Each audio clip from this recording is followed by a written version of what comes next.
Hi guys, it's Debbie, and a few days ago during my nightly scavenge for something to watch, I came across a bizarre movie, Good Boy, also known as Heel. In reality, what drew my attention to this film was the poster featuring this family standing next to a young man chained up in their house. So of course I had to watch it to find out more about it. And I'm pretty sure the poster is what drew most people's attention to it, and I would like to talk about it because I think it's the kind of film that some of you might also be intrigued by. I also think that this film is probably called Good Boy, but also known as Heel, because of the insane amount of films with the same name that we've been having recently. I swear that just this year there were at least other 2 films with the same name. Now, I'm going to do my absolute best to not give away spoilers, because I think this is the kind of story that works the best the less you know about it. The film is mostly set inside this huge fancy mansion where this very proper, respectable family lives, but the twist is that in their basement they have a young man chained up and held captive. He comes from a very troubled background, he's a delinquent, and according to the family, he's kept there because he hasn't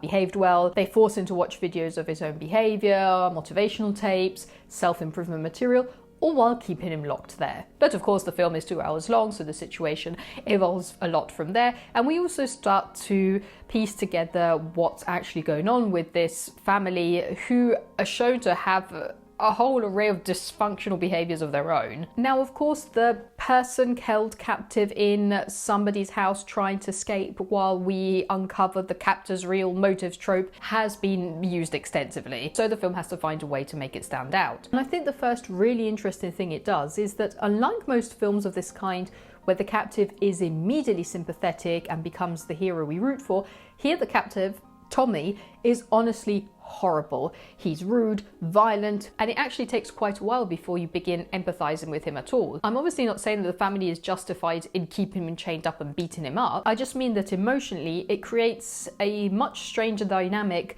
than a film such as Room, where we immediately feel sympathetic for Brie Larson's character. Here it becomes horrible captors versus horrible prisoner.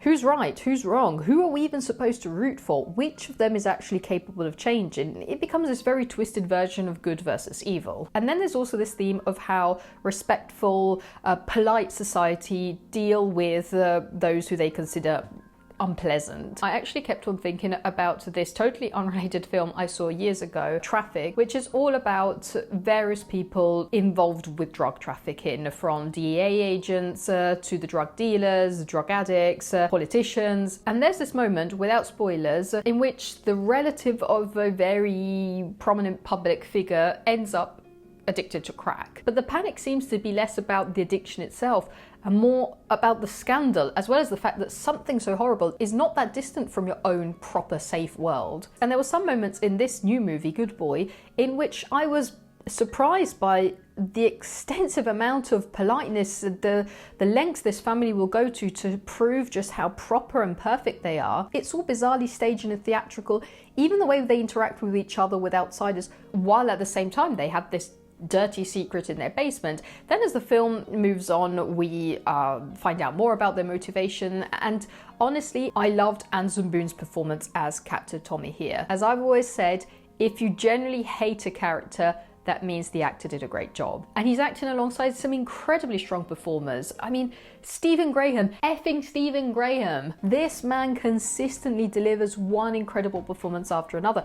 Look at the one-shot projects he's done recently, Boiling Point and Adolescence. There's something so realistic about the way he portrays emotions. Andrea Riseborough was also very interesting here as this reclusive, shy, mysterious wife who obviously has a lot going on in her head and has a completely different energy from her husband. So we're basically thrown into this deeply toxic household made up of the reclusive wife, the wannabe father of the year, the perfect son, the confused cleaning lady, and the guy chained up in the basement. And we're left to wonder how on earth is this all going to evolve? And personally, I really enjoyed the ride. Now, this film is definitely not flawless. There are a bunch of extremely convenient plot holes, and also there are these moments of high emotional intensity, and then a secondary character will just deliver the flattest line possible just to get the plot moving on. And then the ending felt a bit as if the writers suddenly came to the conclusion, okay, how exactly are we going to wrap this all up? I also kept wondering, and I want to know your opinion on this, whether this situation would have realistically in real life collapsed within a couple of hours or maximum a couple of days. I'm not even talking about Stockholm Syndrome. I mean, realistically, practically, there were so many moments throughout this film in which I thought this could just realistically end here. There are a plethora of plot holes here. But then again, every now and then we hear about these people suddenly turning up and they spent, I don't know, the previous 17 years under some creep's floorboards. So I don't know, could this realistically happen? But now I want to know, do you think this is a film that could intrigue you? Have you already seen it? Let me know everything with a comment down below. I hope you enjoyed this video. If you did, make sure to subscribe and I'll see you in the next one. Bye.